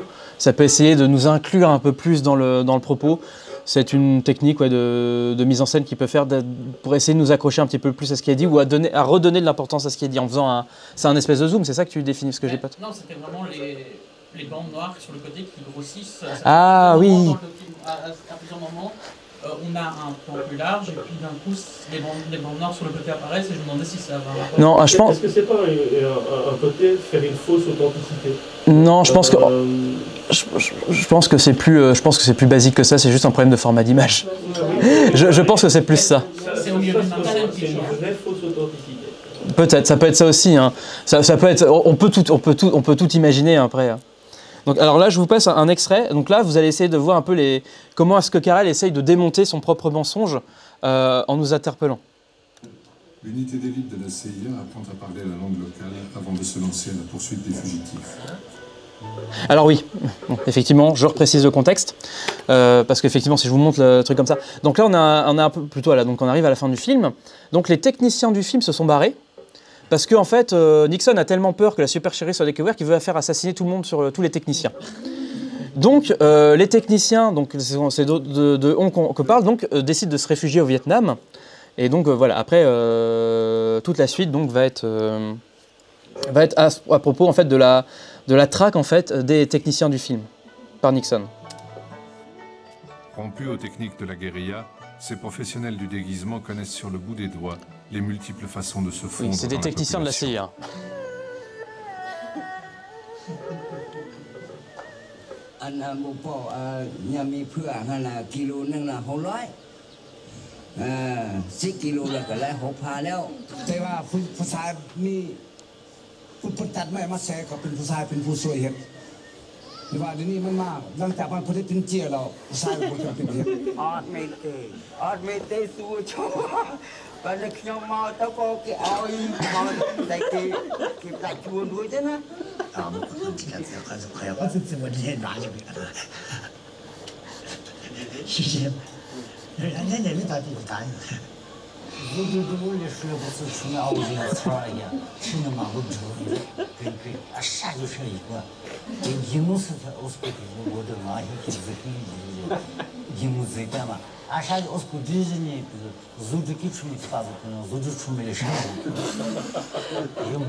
This was sort of amateur CIA, if there ever was one. Some of this was not done very well, and who planned it, I never inquired, I just stayed away from it. I must say, it was a very poorly run show. Well, Secretary General called me and said, "What's going on?"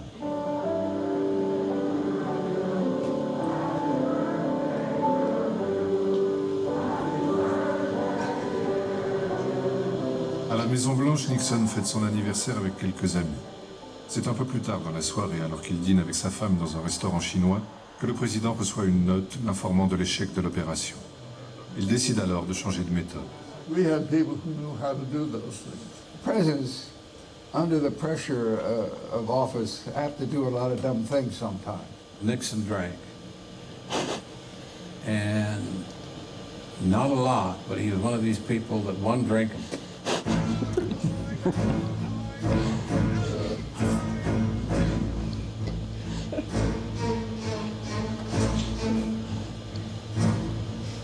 Nixon ne va pas lésiner sur les moyens. 150 000 hommes et la moitié de la 6e flotte partent à la recherche des 4 fugitifs. Le double de ce qui sera engagé pendant la guerre du Golfe pour capturer Saddam Hussein. La CIA demande au Pentagone un peu plus de discrétion. Utiliser une méthode qui a fait ses preuves en Asie et en Amérique latine, par exemple. Maquiller les assassinats en accident. And it was ending in a somewhat ignominious fashion. The sound man, Andy Rogers, was burned alive in a car crash.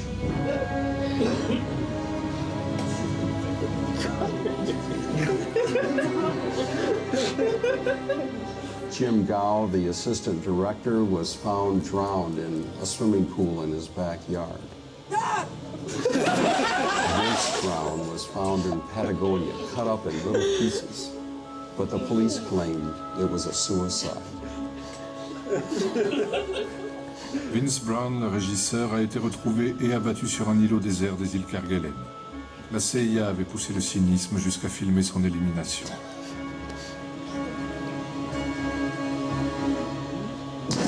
Bob Stein, the set designer, figured out what was happening and hid in a yeshiva in Brooklyn for 10 years until they caught up with him.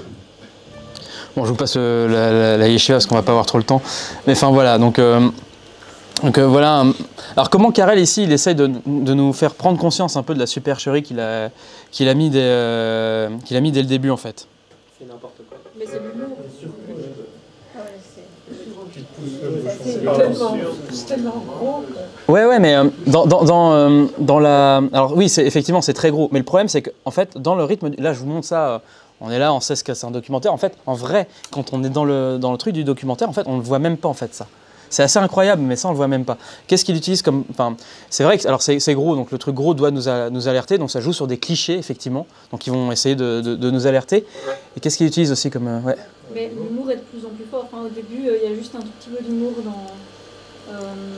Alors, je me souviens plus très bien, mais il y avait... Au tout début, c'était juste dans la narration qu'il y avait un tout petit peu d'humour. Et puis, il y en a de plus en plus. Et il y a de l'humour dans les images, dans le montage, etc. Quoi. Là, ça devient de plus en plus. Il y a une contradiction qui s'installe entre ce que dit le narrateur et finalement ce qu'illustre les images. Bah, c'est exactement ça. C'est effectivement. En fait, il va nous faire prendre conscience en fait de ce qu'il a fait pendant tout le film en fait, sans qu'on le voit. C'est-à-dire en fait que les images ne correspondent pas à ce qu'on nous dit en fait. Nous, on pense depuis le début du film que tout ce qu'on nous dit correspond aux images, et là, il va pousser le vice en fait à montrer des images tellement différentes qu'en fait, on va se rendre compte que tout ce qu'on nous montre depuis le début en fait n'est pas corrélé en fait avec ce qui est dit. En fait, il pourrait le mettre n'importe quelle. C'est des images d'illustration en fait qu'il a mis. Les images d'archives ne sont pas des images d'archives qui montrent véritablement ce que lui disait. Là, c'est comme les assassinats, c'est la même chose, sauf qu'il a poussé le truc au bout, tellement au bout en fait que ça doit normalement à peu près nous sauter aux yeux qu'au moment où on nous dit il y a quelqu'un qui est mort noyé, on balance un chien dans la flotte. Au bout d'un moment, on doit se dire, il y a quelque chose qui va plus vraiment dans le montage du film, quoi. Oui, et puis il continue en plus à utiliser comme les témoins, c'était l'amateurisme de la CIA et tout, c'est assez drôle à voir. Tu as une statistique sur ceux à qui ça a sauté aux yeux? Non, il n'y a pas eu de statistique de fait, mais en fait on sait qu'il y a des gens qui ont continué d'adhérer au film malgré ça. Et qui continuent à y croire. La plupart maintenant des complotistes lunaires en fait ne s'appuient, alors soit découpent des morceaux du film pour les mettre sur internet, en oubliant de dire que c'est un film parodique, donc il y en a qui l'utilisent en fait, ou il y en a d'autres qui continuent à croire au complot lunaire en sachant pertinemment qu'Opération Lune est un documentaire et donc ils ne l'utilisent pas comme argument. Donc il y a les deux. L'opération Vietnam, ça les choque pas. Hein? De quoi tu disais? Les pyramides dans une opération militaire au Vietnam, Ah oui. Mais déjà dans les interviews des gens où il y a les sous-titres qui ne correspondent pas à ce qu'ils disent, il y a déjà un petit peu... Voilà. Enfin, ils mettent déjà... Oui, mais c'est vrai, il faut connaître le vietnamien. Les trucs qu'ils disent, ça tourne en dérision les gens et donc on est déjà un petit peu en... Mais pourquoi ils commencent à tourner en dérision? Oui, c'est ça. Et clairement, là, effectivement, il met des faux sous-titres. Parce qu'il dit, effectivement, les gens qui connaissent l'anglais, il y en a pas mal, donc on ne peut pas jouer là-dessus avec l'anglais. Par contre, il dit avec le vietnamien, je crois que c'est du laotien aussi, il dit là-dessus on peut, parce qu'il y a très peu de personnes qui connaissent le vietnamien et le laotien, il dit, bon, s'il y a jamais il y en a un qui le découvre, au moins comme ça, lui, il le saura, quoi. Mais effectivement, là, c'est un documentaire sur la culture du riz. Enfin, il a repris plusieurs documentaires, en fait, qu'il a complètement détournés à ces fins-là, quoi. Mais on se rend compte que c'est pas le vrai vietnamien parce que justement ce qu'ils disent, c'est pas possible qu'ils soient en train de dire ça, quoi. Oui, c'est ça. Ils ont jeté leurs canettes et leur McDo, donc ça c'est le cliché. Il y a le cadavre aussi dans le cadavre, le mec qui s'est tué avec son flingue. Enfin voilà, et plein de trucs en fait qui font que c'est vraiment voilà, il pousse vraiment le bouchon au bout.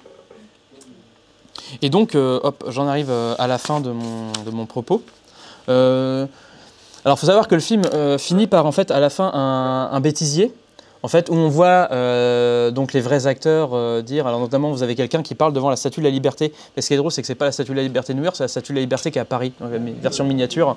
On voit les gens courir derrière et puis où il dit, ah bah faut qu'on finisse à 14h, ah bah faut que je sois à 16h au Louvre, donc bon ça me va. Donc voilà, et en fait il dévoile en fait son propos à la fin. Et ce qui est drôle, c'est qu'il va aussi mélanger, il va mettre aussi des éclats de rire des vrais intervenants. Donc il va encore jouer sur le flou entre la réalité et la fiction, c'est-à-dire bon voilà, même quand on a des interviews avec des responsables politiques, ben on se marre aussi. Enfin, c'est tout ce qu'on appelle les off en fait d'une interview, c'est tout ce qui ne va pas être gardé. Il les a gardés pour les mettre là-dedans, quoi. Donc voilà. Donc voilà un petit peu en quoi en fait les documentaires peuvent nous servir en fait à l'esprit critique, c'est-à-dire en fait déjà surtout en fait à l'éducation aux médias, c'est-à-dire à nous faire prendre conscience de tous ces dispositifs-là qui sont utilisés sans forcément qu'on en ait conscience, sans forcément qu'on les réinterroge au jour le jour. Donc ça c'est assez hop, touk. Donc voilà, de nous démontrer en fait, hop, ces trucs. Donc il y a, comme le dit donc Jérémy Hammer donc, dans son article, le générique de faux documentaire, un incitant à la lucidité paradoxale du spectateur, il nous dit « Le bénéfice éducatif ou émancipateur de l'identification de cette consigne de lecture est a priori considérable. En prenant conscience qu'il est un récepteur que le discours conduit, par un ensemble de choix formels et narratifs, à effectuer une lecture documentarisante, le spectateur peut s'émanciper de sa crédulité première et devenir moins perméable au discours médiatique et audiovisuel auquel il est confronté quotidiennement. La décomposition et la dissection de séquences ou d'images fixes révèlent en effet que toute représentation met son récepteur en condition et oriente de sorte sa réception. Contemporaine de l'approche sémiologique des images, cette composition critique des représentations visuelles capitalise essentiellement sur l'émancipation d'un spectateur qui ne sera plus dupe des images car devenu conscient d'un dispositif qui oriente nécessairement sa réception des représentations audiovisuelles. C'est-à-dire qu'on essaye de faire prendre conscience finalement au spectateur de ce qu'il voit tous les jours et de ce qu'il ne réinterroge pas tous les jours malheureusement, de ce qu'il prend fait pour acquis. Alors bien sûr, il y a quelques limites à ça. Il y a quelques limites en fait à cette utilisation de films pour l'apprentissage de l'esprit critique. Tout d'abord, donc, comme je l'ai dit, il faut que le public soit réceptif au canular. Donc il ne doit pas le prendre mal, sinon il peut se braquer. Hein. On peut imaginer que quelqu'un qui est croyant en fait dans la théorie, en fait dans les théories ou comme quoi on n'aurait pas marché sur la Lune, peut très mal le prendre et ça peut ne pas avoir du tout un impact sur ces personnes-là ou d'autres personnes qui ne sont pas du tout réceptifs à se faire tromper. Ça peut être aussi à l'inverse les gens qui vont y croire jusqu'au bout. Donc là, ça va être plus compliqué. Donc c'est pour ça que ces films-là, si jamais on veut les utiliser, il vaut mieux les accompagner forcément d'un discours sur le film, de description du film, parce que le film en lui-même ne peut malheureusement pas se suffire à mon sens. Il faut qu'il y ait un discours avec. Donc comme le dit, hop, non je crois que c'est pas là, mais hop, pareil, dans la conférence de Mathias Steinle que j'ai déjà cité, lui il nous dit « Le documentaire ne fonctionne qu'avec un public actif qui soit se rend compte du faux pendant le film, apprécie la qualité de l'illusion documentaire et prend du plaisir à déchiffrer les indices, ce qui rend une révision du film d'autant plus intéressante, soit une fois le faux révélé, est prêt à remettre en question sa crédulité dans la forme documentaire et le pouvoir des médias. » Donc voilà, il y a les deux. Il y a soit le public qui est déjà éduqué qui va le voir très facilement, très éduqué aux images, soit le public qui est réceptif au faux. Et si ce n'est pas le cas, ça va être plus compliqué, donc c'est pour ça qu'il faudrait mieux accompagner le film en fait, d'un discours pour que ce soit bien compris. Alors, il peut y avoir aussi un autre effet, c'est l'aspect lucidité que peut donner le documentaire, c'est-à-dire cet aspect un peu de révélation, peut fonctionner à l'inverse comme un mauvais réactif en fait, pour l'esprit critique. Pourquoi? Parce qu'on peut avoir l'impression en fait, d'avoir tellement compris les choses qu'on ne remet pas en cause le documentaire en lui-même. Sauf que je rappelle que toute œuvre culturelle est une œuvre fabriquée avec un point de vue, avec un objectif, avec un discours. Et donc là, ce qui est assez intéressant aussi, c'est de reprendre ce film-là et dire, finalement, c'est quoi le discours d'Opération Lune, finalement? Parce qu'en fait, à part démonter, on pourrait dire, certaines allégations sur la Lune, ou en tout cas se moquer en tout cas de ces allégations-là, qu'est-ce que le film nous dit finalement? Et là, je trouve que c'est... Alors, sur Opération Lune, bon, c'est surtout une comédie, donc on peut dire, bon, il y a un discours assez léger. Par contre, sur Bye Bye Belgium, par exemple, il y a un vrai aspect politique à Bye Bye Belgium. On est vraiment dans un discours politique en faveur du maintien de la Belgique tel qu'il est. C'est-à-dire que quelqu'un qui est, par exemple, pour la Flandre indépendante, va pas recevoir le film de la même manière. Voilà. Il y a toujours un discours politique derrière qu'il nous faut, nous aussi, analyser. Ne pas rester en fait en surface du documentaire et aller voir véritablement qu'est-ce que le documentaire nous dit. Parce qu'on peut imaginer des documentaires complotistes aussi en fait, c'est-à-dire des documentaires qui vont tenter en fait de déconstruire certains autres discours avec en adaptant les mêmes procédés. Puisque c'est une fiction, en fait, on peut en faire tout ce qu'on veut.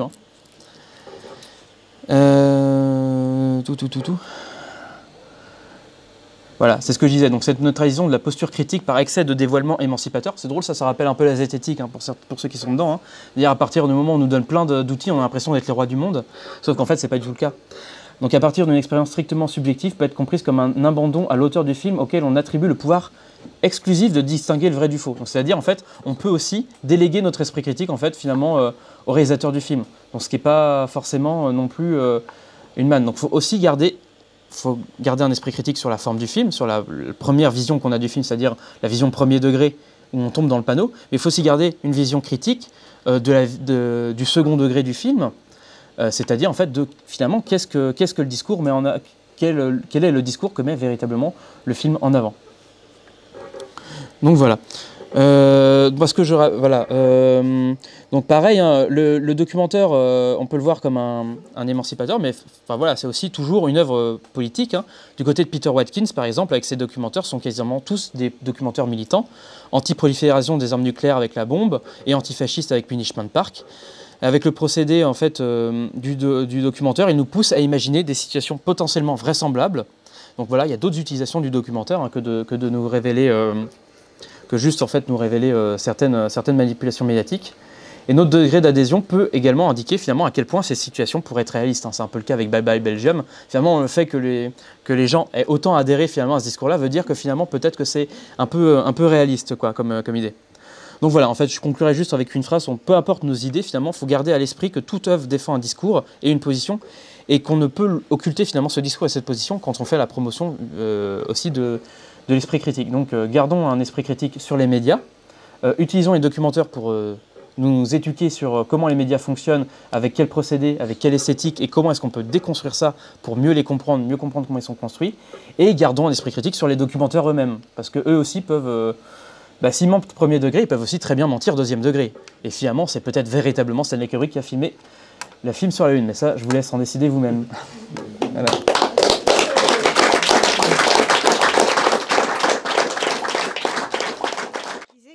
Au collège, dans le secondaire, j'avais eu un prof qui nous disait encore que les photos sur la Lune n'étaient pas vraies, parce que, ou les images en tout cas, parce qu'on voyait que le drapeau bougeait ou ne bougeait pas faussement, je sais plus. Et je voulais savoir si c'était probablement à cause de la vision de ce documentaire, parce que c'était en 2003, si je me souviens bien, quand j'étais en 5e, et je m'en rappelle encore, j'avais été choquée. Et je me demande si c'était pas du coup à cause du visionnage de ce film-là en particulier, quoi.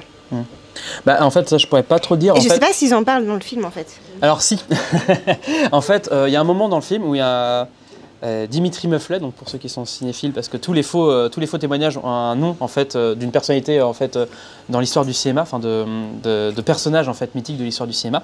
Donc il y a un personnage qui s'appelle Dimitri Muflet, je crois que c'est lui, qui est censé être un espion du KGB, qui explique en fait son personnage est juste là pour en fait mettre en fait en avant tous les discours de base en fait des complots lunaires en fait. Ça en fait il le fait très très rapidement, mais vraiment très très rapidement en fait. Carrel, c'est pas du tout son propos. Il le met juste parce que ça l'amuse et parce que ça appuie un petit peu son humour. Alors en fait il faut savoir que tout ce qui est dit par ce personnage là en fait préexiste au film. Même la théorie de Stanley Kubrick qui a filmé les images en fait ça préexiste au film. Il a rien inventé Carrel en fait. Il a juste repris ça et il s'en est moqué en fait. Mais tout ça, ça existait déjà avant. Toutes les théories sur la Lune, comme quoi on n'a pas marché sur la Lune, comme quoi c'est Stanley Kubrick qui a tourné ça pour la CIA parce que, soi-disant, il avait eu le droit comment on appelle ça, un objectif de caméra très particulier qui était fait par la NASA, ce qui est vrai, pour filmer Barry Lyndon. Parce que Barry Lyndon s'est éclairé à la bougie, il avait besoin d'objectifs particuliers que la NASA lui a prêté. Et voilà, en fait, tout ce discours complotiste-là, en fait, ça préexistait au film. Il y a peut-être 2-3 trucs qu'il a inventés, mais c'est pas des choses qui ont fait, c'est pas des éléments qui ont fait date dans la complosphère lunaire, en fait. Mais ça a été diffusé en France Alors, ça a été diffusé sur Arte. Ah oui, c'est ça. Alors, ça a été diffusé sur Arte sur une première fois, sur une soirée thématique sur la manipulation des images. Et une deuxième fois, ça a été en 2000, donc ça c'était en 2002, et une deuxième fois en 2004, il a été rediffusé au 1er avril. Et il suffit qu'on ne va pas jusqu'au bout du documentaire et c'est fini, quoi. Exactement, et ça c'est toute une question en fait qui interroge les chercheurs, c'est de savoir, voilà, quand on diffuse des documentaires comme ça à la télé, ce qui intéresse pas mal justement Elisa Delanoë, c'est-à-dire les gens qui prennent en cours par exemple, qui arrivent en cours du documentaire, qui n'ont pas forcément vu, parce que des fois certains de ces documentaires-là, ils ont été présentés par quelqu'un qui dit ce que vous allez voir est une fiction, faut les voir, c'est une expérience, etc. Mais sauf qu'il suffit qu'on loupe le début du film et puis on n'a pas vu le message de prévention comme quoi c'est une fiction, quoi. Donc il y a des gens qui y ont véritablement cru jusqu'à la fin apparemment, ouais. Malgré le bêtisier, malgré ce que vous avez vu là. Après, il y a le truc de la yeshiva, moi ça me fait toujours rire parce qu'il y a un moment, le rabbin qui est là, donc qui explique que le dernier technicien s'est réfugié chez lui et qu'il n'allait pas bien du tout parce qu'il n'avait pas de travail et qu'il pointait aux hassidiques. Mais hassidiques écrit en version H-A-S-S, enfin hassidique, quoi, ça n'existe pas, quoi. Enfin, que des blagues comme ça, quoi. Et donc, il accumule en fait ce genre d'allusions comme ça. Mais pourtant, il y a des gens, ils ont continué à adhérer jusqu'à la fin. Donc voilà.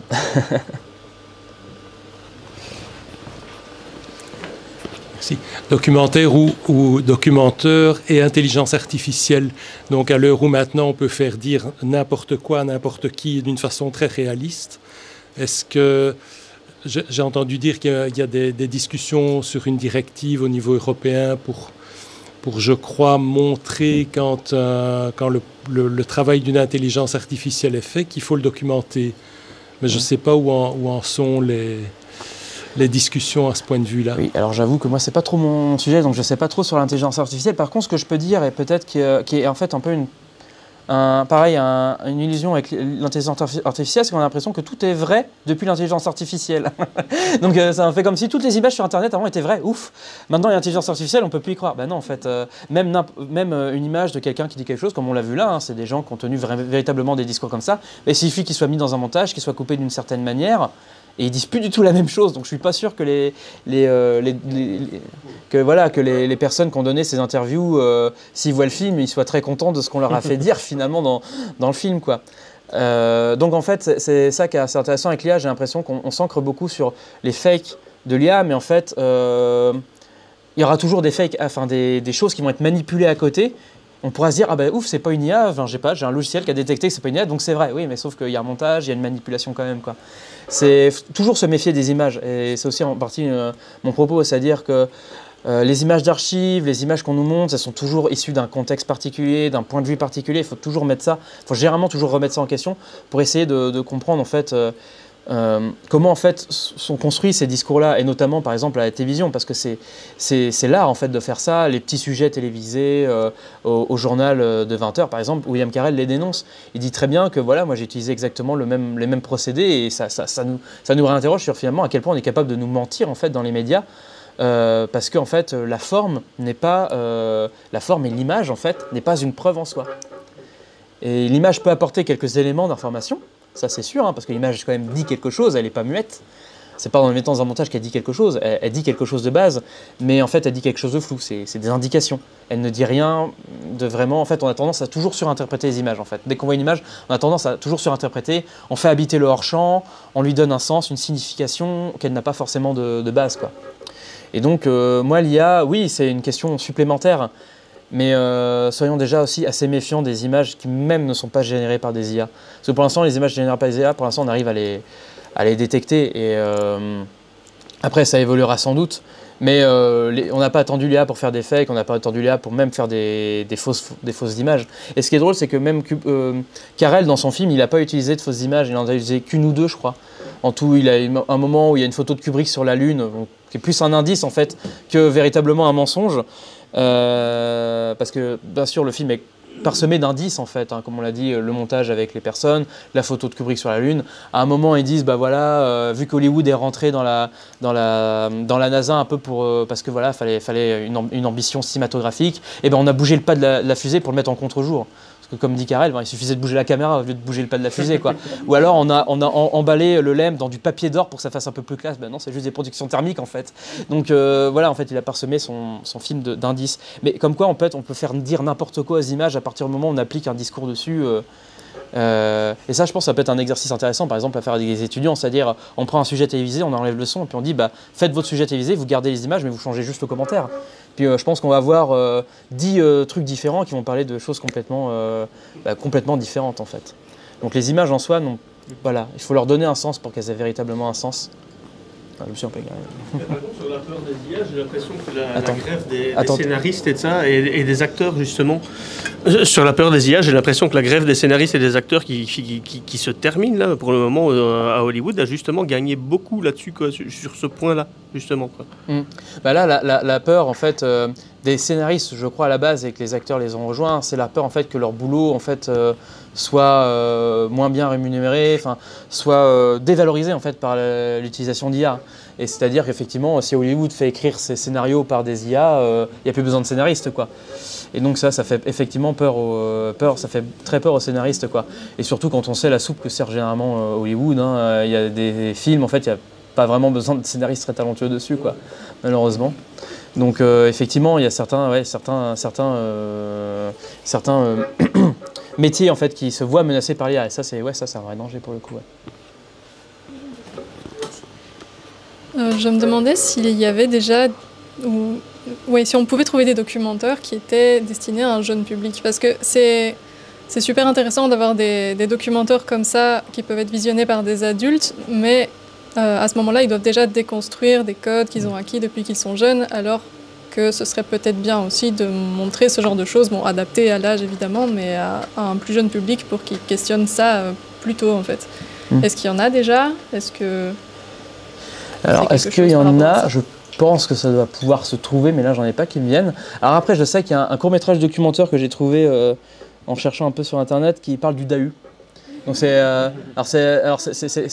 fait par des étudiants. C'est fait par des étudiants en école de commerce, en fait, et ils expliquent toute la vie du Dahu. Donc comme quoi, il ne faut pas qu'il se retourne, sinon il se casse la tête, enfin il casse la tronche, comment il s'accouple, etc. Enfin, et c'est très très drôle, ça dure 5 minutes, c'est des images de synthèse, et c'est assez drôle. Ça va moins loin effectivement dans l'utilisation des images, dans la réflexivité autour des images, mais ça peut être par exemple un très bon, quelque chose de très intéressant à montrer peut-être à des jeunes au premier abord. Mais c'est vrai, ça me pose la question, effectivement, j'essaye de me rapprocher justement des gens qui travaillent véritablement sur le documentaire pour essayer d'en avoir beaucoup plus. Et en fait, le problème, c'est que la plupart des documentaires sont pas accessibles, c'est souvent des petits films, donc comme on l'a vu au Canada, apparemment, ils en ont beaucoup, mais le problème, c'est que je crois qu'ils n'ont jamais été édités en DVD, enfin, ils sont très difficilement accessibles, quoi. Et je pense que ça pourrait être aussi, nous, une mission, par exemple, à Cinétique ou au Cortex, d'essayer de dresser une base de ces documentaires-là pour ensuite les proposer. Parce qu'Opération Lune, c'est bien sympa, mais après, ça va être très connu. Il y a Bye Bye Belgium, mais après, c'est vrai que sur l'aspect très fake, bon, après, il y en a d'autres. Oui. Vendre la guerre, c'est un petit film canadien, et ça part du témoignage de l'infirmière pendant la guerre contre l'Irak, qui explique que les Irakiens ont jeté les bébés koweïtiens nouveau-nés sur le sol glacé, etc. Et la première fois que les étudiants le voient, ils sont tout émus, et puis au fur et à mesure qu'on déconstruit l'histoire, ils rigolent chaque fois qu'elle recommence son histoire, parce qu'il y a une répétition naturellement. D'accord, chaque fois qu'elle raconte son histoire, les étudiants rigolent de plus en plus à propos de ces soi-disant bébés jetés sur le sol glacé du poète.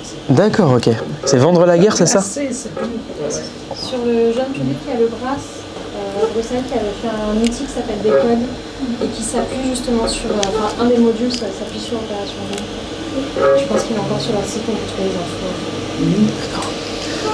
infos. Juste pour ajouter une info par rapport à ce qui vient d'être dit, il y a une vidéo qui s'appelle Le complot des chats sur YouTube qui se rapproche un peu de ça et qui a été fait pour des ados et qui est une sorte de faux documentaire complotiste sur le fait que les chats sont finalement des extraterrestres. Et il y a une partie explicative à la fin qui explique justement tous les mécanismes complotistes qui ont été utilisés pour créer la vidéo et tromper les gens. Et ça a été créé par une classe d'adolescents pour des adolescents dans le cadre d'un projet télévisuel. Vous trouvez ça sur YouTube. Oui, c'est vrai que ça peut être intéressant en fait de effectivement réaliser directement un documentaire pour voir, pour expérimenter directement dans la technique comment ça se fait. Ça peut être très très bien aussi. Ouais. Super. Bah, merci Vivian. Merci à vous.